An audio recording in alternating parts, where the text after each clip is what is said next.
Tap í dag, Grindavík 1-0, bara fyrstu viðbrögð. Já, bara svekkjandi. Við kannski frekar jafn leikur, þannig séð við byrjuðum aðeins betur í fyrri hálfleiknum en síðan átti svona Grindavík sín færi eftir horn og annað með vindinum seinna í hálfleiknum sko.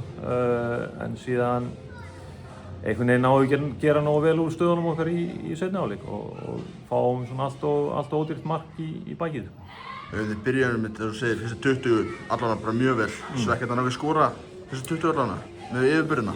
Já, það var það. Við komum okkur í góða stöður, áttum boltinn í teig, áttum eina sókn, fengum 3 skot held í einni sókn og síðan einhvern veginn við minnstu hótun Grindavíkur þá einhvern veginn förum við aðeins inn í okkur bara. Við verðum eitthvað pínur hræddir en einhvern hluta vegna.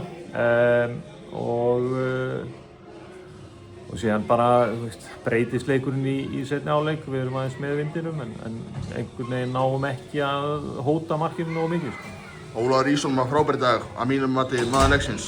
Voruð heppnir að fá ekki fleiri mörk á okkur? Já, við vorum það, þannig að allavega einu sinni ef ekki tvisvar í fyrri hálfleik og einu sinni í seinni hálfleik. Lítið sem hann gat gert í markinu sjálfu held ég en Já, Óli var frábær, það var mikið að eiga við sérstaklega í hornum og aukaspyrnum sem komu öll inn á markið. Sko. Var svekkjandi þegar náðu ekki að koma ykkur fleiri færi eða svona dauðafæri? Já, það var það mjög svekkjandi og bara ekki nógu gott á okkar hálfu. Við verðum bara að horfa á það, bæði við þjálfararnir og leikmennirnir líka. Nú erum við búin að tapa síðustu 4 og ekki vinna síðustu 5. Bara, hvað hefur breyst hjá okkur eftir fína byrjun? Stórtu spurt sko. Við höfum aðeins svo sem mistum Marko í meiðsli sem var búinn að vera öflugur hjá okkur.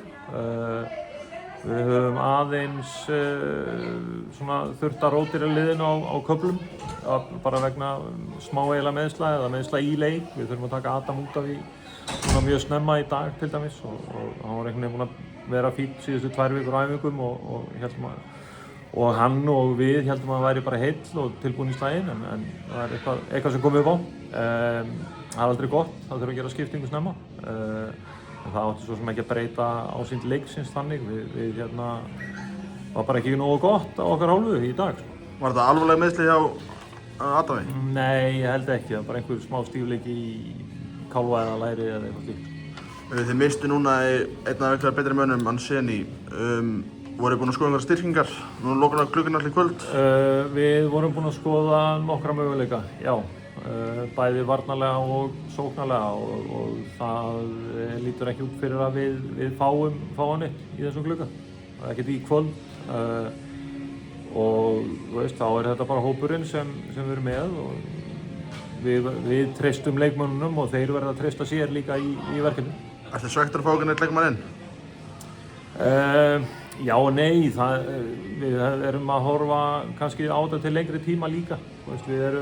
Axel Örn kemur hérna inn á í dag og spilaði síðasta leik og Jói fær stærra hlutverk og eftir að Seni fer og vonandi fleiri ungir og efnilegir leikmenn en við erum samt sem áður að klára þetta tímabil almennilega.